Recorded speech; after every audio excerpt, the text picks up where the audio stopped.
that everyone has a plan until they get punched in the face. Hey friends, welcome back to the channel, and today I'll be talking about my top 5 leadership tips that I've observed during COVID-19. So if any of you follow my Instagram account, The Lead Coach, you'd see that I posted a picture of Mike Tyson a couple of days ago on my feed. And you may be wondering, a leadership video about COVID-19, how does it relate to Mike Tyson? So Mike Tyson has said quite a few memorable quotes during his career, but the one that stood out to me and stuck with me the most is that everyone has a plan until they get punched in the face. So today, this video is going to be summarizing how to be authentic and how to lead your team out of an uncertain situation when your company or your industry gets punched in the face. Tip number 1 is taking ownership of the situation and being honest. In times of crisis, we want to explain what our understanding of the situation is, and most of all, what this means for the individual staff member as well. In times of crisis, people are really worried about, whether they're still going to be keeping their job, whether they're going to need pay cuts, whether forced leave is on the table. And as leaders, I think a pitfall is that so often we want to, speak up when there are wins or when there's good news, but when there's bad news, we can really sort of take the back seat. My tip is to explain the elephants in the room. The things that people are worried about, be honest about them. If there might be pay cuts on the table or some people might be losing jobs, being honest about it is the best way and the best approach to earn your team's respect. I think a really good way that some leaders handled the initial job cuts when COVID hit in February was, for the people who had lost their jobs, they would post these names up on LinkedIn with the staff's permission and the leaders would reach out to their network and say, these people have been cut, want to put it out in my network that I want to vouch for these people, and if there are any opportunities, please either reach out to me or to my staff members directly.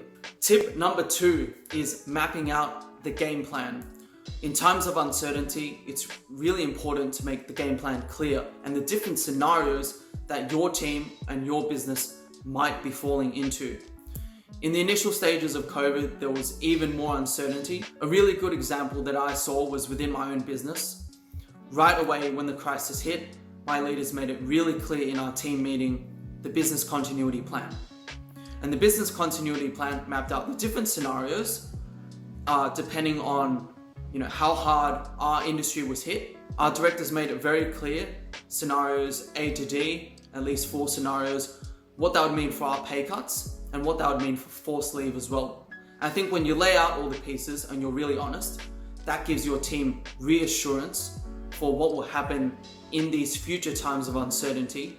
And as a result, staff members are also able to prepare their finances and also their life as well, depending on what happens with the business. So there's no shocks to what that means for you. In addition to explaining the game plan, I think a hard aspect of leadership is being able to summon creativity in times of uncertainty. Being creative in the situation means that you're assessing what your business does in terms of a value chain. What does your business do to provide a service? And exploring the other options of besides what you do from a day-to-day. And a really cool example of this, just to paint a picture, is a brewery based in Sydney in a suburb called Newtown called Young Henry's. Now, traditionally they make beer and gin, but Young Henry's assessed the situation of COVID and questioned how else can we help society and humanity?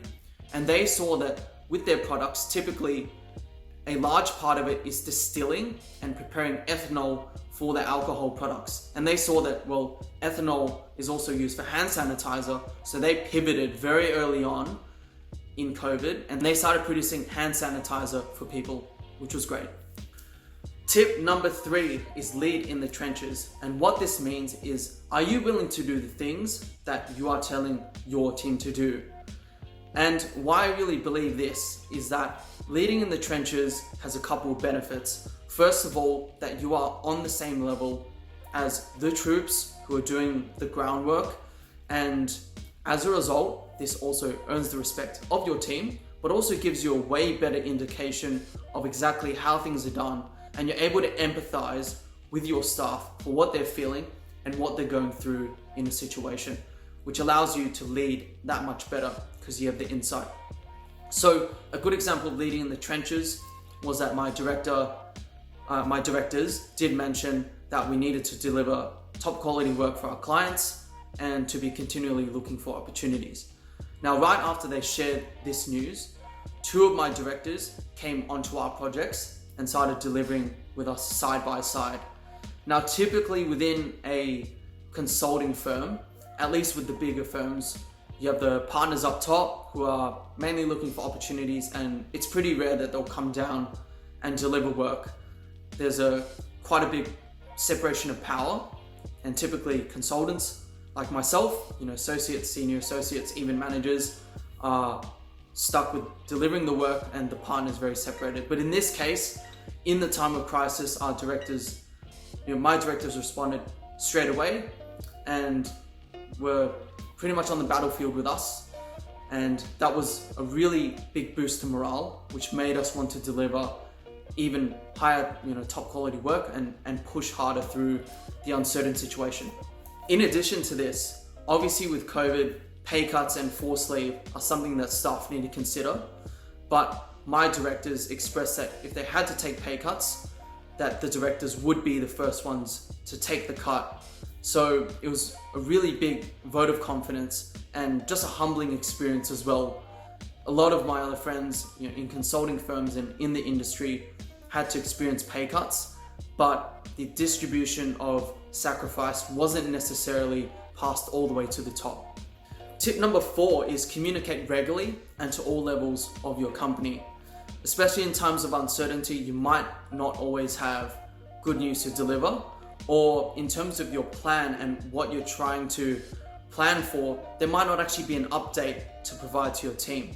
But even if there is no update, letting your team know how you're progressing with your plan or what you're trying to do is better than having no communication at all. At least you're giving a team of an indication of what's happening and where you're at with the solution, and that in itself will give your team more reassurance instead of staying silent and your team wondering what the hell is going on with the business, with the plan, and what's going on with their own jobs as well. Tip number 5 is celebrate wins and sustain momentum. So the call out for leaders here is to keep your ear and eyes close to the ground and try and notice the important and good things that your staff members are doing. Shout out key behaviors and positive signs that your team is doing, whether they're helping each other and going above and beyond the call of their own roles, or whether they're exhibiting behaviors that are really exemplary to what you guys are doing as a company. In times of crisis, the news and other mediums, they're just trying to bombard you with maybe stressful things or things that are pretty negative to try and take your attention. And I think in times of crisis, as a company, it's really important to celebrate these wins just because it brings people out of the drowning nature of social media and the news, and it brings back to focus what is truly important, which is helping each other and driving towards a common goal as a team. So I hope these 5 tips help you navigate change and to lead your teams in times of uncertainty.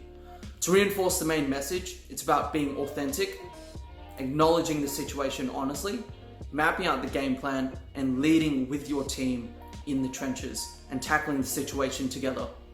So I'd love to hear, how did your organization or how did your team go at the start of COVID responding to the situation? Are there any leadership lessons that you've learned or reflections that you've had of leadership in this time as well? If so, please drop your comments or thoughts below in the comment section. And if you enjoyed this video, please subscribe and like my video as well. Otherwise, I'll see you in the next one, guys. Take care. Cheers.